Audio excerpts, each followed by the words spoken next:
अभिषेक, आप वहां पहुंचे हैं, आप ग्राउंड जीरो पर मौजूद हैं, आपके साथ एक्सपर्ट्स मौजूद हैं। सबसे पहले आप हमें वहां से लेटेस्ट अपडेट क्या दे सकते हैं और सीधी जानकारी क्या दर्शकों के लिए? देखिए सुमेरा, सबसे अहम बात मैं आपको बता दूं जो कि जानना बहुत जरूरी है। मैं यहाँ पर लद्दाख में हूं और यहाँ सबसे पहली जानकारी ये है कि किस तरह से मारा है चीन के सैनिकों को जो घुसपैठ की कोशिश कर रहे थे। देखिए स्ट्रेटजी समझिए, चुशुल के इलाके में घुसने की कोशिश कर रहे थे, दक्षिणी इलाका नया फ्रंट खोलने की कोशिश कर रहे थे और वहां पर वो रे जांगला, रे किल्ला और सबसे बड़ी और उसके साथ में जो आसपास के इलाके हैं वहां पर भारतीय फौजें पहले से ही मुस्तैद थीं। उनको सर्विलांस के जरिए, उनको इंटेलिजेंस के जरिए इस बात की जानकारी थी कि चीन इस तरह की हरकत कर रहा है और उसको वहीं पर जवाब दिया गया है। और ऐसा जवाब दिया गया है, ना सिर्फ वो पीछे हटे हैं बल्कि वो अब ये कह रहे हैं कि भारत ने वायोलेशन किया है। सुमेरा, तत्काल में ले चलूंगा आदित्य राज कौल हमारे साथ में है। आदित्य इस इलाके से अच्छी तरह वाकिफ भी हैं। आदित्य, हम लगातार बात कर रहे हैं कि ऐसा मारा है जो शी जिनपिंग के लड़ाकों को उम्मीद नहीं होगी कि ये जवाब मिलेगा। बिल्कुल आप सही कह रहे हैं और अंदेशा था भारतीय इंटेलिजेंस एजेंसीज को, भारतीय सिक्योरिटी एजेंसीज को, आर्मी को, जो कि मुस्तैद थे। आपने सीडीएस बिपिन रावत जी का बयान भी देखा होगा कि बिल्कुल हम तैयार है, काउंटर स्ट्रेटजी रेडी है, मिलिट्री ऑप्शन तैयार रहेगा, बात नहीं बनी तो बिल्कुल मिलिट्री ऑप्शन तैयार रहेगा। लेकिन मिलिट्री की एक खासियत है, मिलिट्री जो है डिसिप्लिन फोर्स है और हमारी मिलिट्री चाइना की तरह नहीं है। जो चाइना पीएलए प्रोपेगेंडा करता है ग्लोबल टाइम्स और बाकी के जरिए, इंडियन आर्मी मुस्तैद है और अपने पत्ते अपने चेस्ट के अंदर रखते हैं,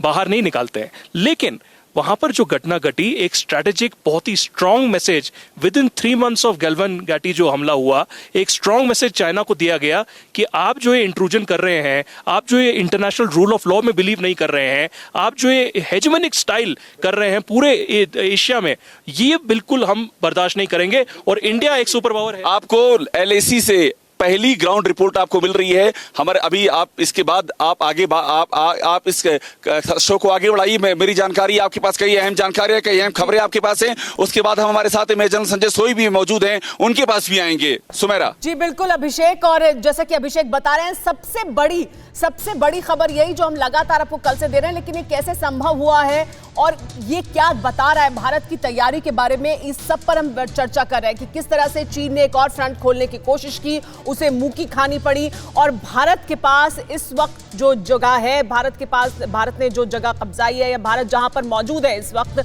टॉप हिल पर या उसके आसपास के इलाके, वो कितने जरूरी हैं, कितने स्ट्रेटेजिक इंपॉर्टेंस की वो जगह है, कितनी अहम वो जगह है रणनीति के लिहाज से, सैन्य रणनीति के लिहाज से। इन सब मुद्दों पर बात करेंगे। हमारे साथ मेहमान यहां भी जुड़े हुए हैं, हमारे साथ सुमित भी मौजूद है, मनीष भी मौजूद है हमारे सहयोगी, लेकिन साथ ही हमारे साथ एक्सपर्ट भी मौजूद हैं। के सिन्हा जी हमारे साथ मौजूद हैं।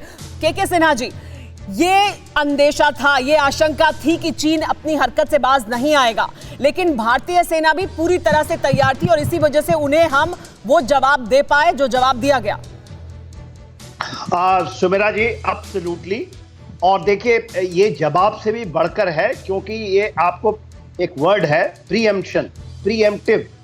ये प्रीएम्प्टिव आप इसकी एक्शंस केवल सियाचिन में देखी थी, जब सियाचिन ऑक्युपाई हुआ था। यदि आप उसकी तुलना ये करेंगे तो ये एक उसी की तरह एक स्ट्रैटेजिक आपका प्रीएम्प्शन है जी। और बहुत बड़ी चीज है। जो सामरिक चीजों को समझते हैं वो समझेंगे कि प्रीएम्प्शन होता क्या है। जब आप फेस ऑफ द एनिमी के ऊपर जा करके किसी स्ट्रैटेजिक पोजीशंस को पकड़ते हैं तो इसको प्रीएम्प्शंस कहते हैं। और प्रीएम्प्शन के अंदर में चाइना क्यों बौखला रहा है? वो जब सोच रहा है कि हम इस स्ट्रैटेजिक गैप, एक स्पांगर गैप कहलाता है, जो साउथ ऑफ पैगांगसो है, ये पैगांगसो लेक और स्पैंगर लेक के बीच की जगह है।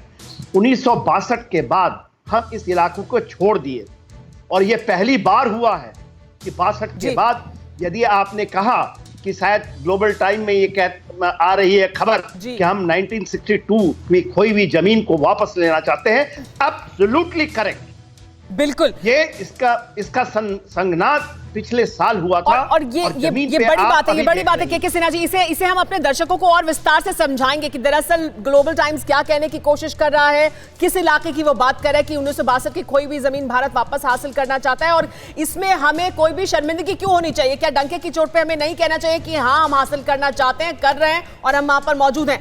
परवाह देश की, सोमवार से शुक्रवार रात 10 बजे TV9 भारतवर्ष पर।